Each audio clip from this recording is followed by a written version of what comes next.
How would your life, the choices you've made, and the work you've accomplished be different if you had been raised in a different household?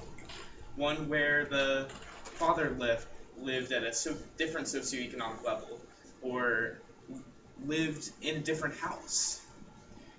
This is a question that was faced by Jason Castillo, Ray Welch, and Christian Sarver in the article Fathering: The Relationship Between Father's Residence, Father's Sociodemographic Characteristics, and Father Residence. It was published in the Maternal Child Health Journal in 2011.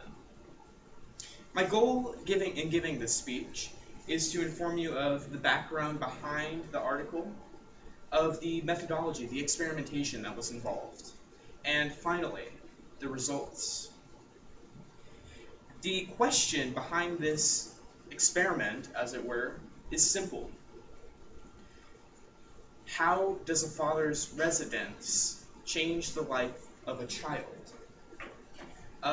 Recently, there's been an increase in fathers not being in the home. This is due to things such as a rising trend of divorce and childbirth outside of marriage. This is a phenomenon that was noticed by J.E. Cheadle. He's a researcher published for the academic journal Demography in the year 2010.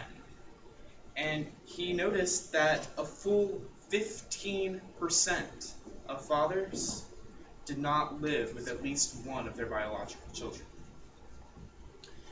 This is exacerbated by the fact that R.L. Coley, a psychologist, discovered. It was published in the Journal of Family Psychology in the year 2007.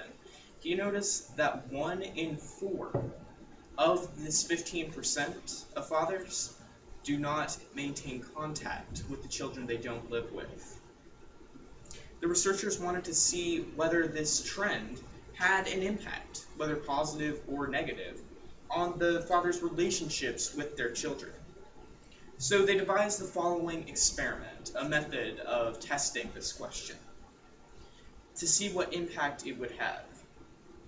They took data from the Fragile Families and Child Well-Being Study, which was a study that targeted fathers of low-income families, to see what impact the residency had on the child. It questioned 4,898 fathers. They were asked about the amount of time they spent playing with their children and what activities they did. Additionally, they were asked whether or not they lived with the child in question. Their responses were converted into scores, and these scores were charted on a graph, which was used to help determine the results. There were very few surprises in this data. It served primarily to prove some theories that had already been established. One was by a group of researchers, J. Fagan, R. Palkovitz, K. Roy, and D. Ferry. They wrote for Developmental Psychology in 2009. And what they said is that fathers who did not share a residence with their child would understandably not be able to spend as much time with them, especially quality time. This was also affirmed by this experiment.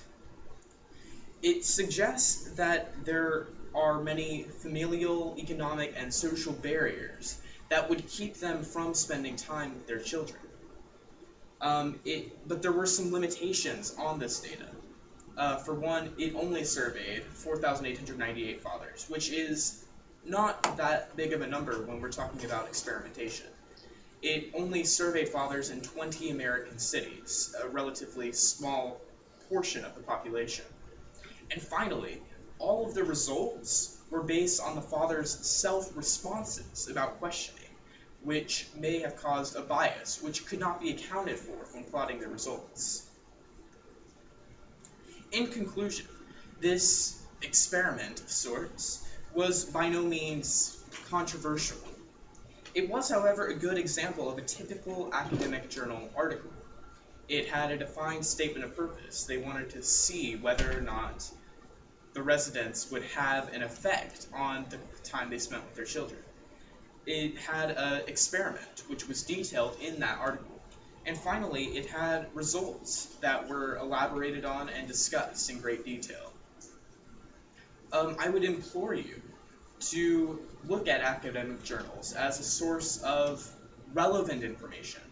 It's simultaneously current to what you want to know now, and it's extremely informative. Thank you.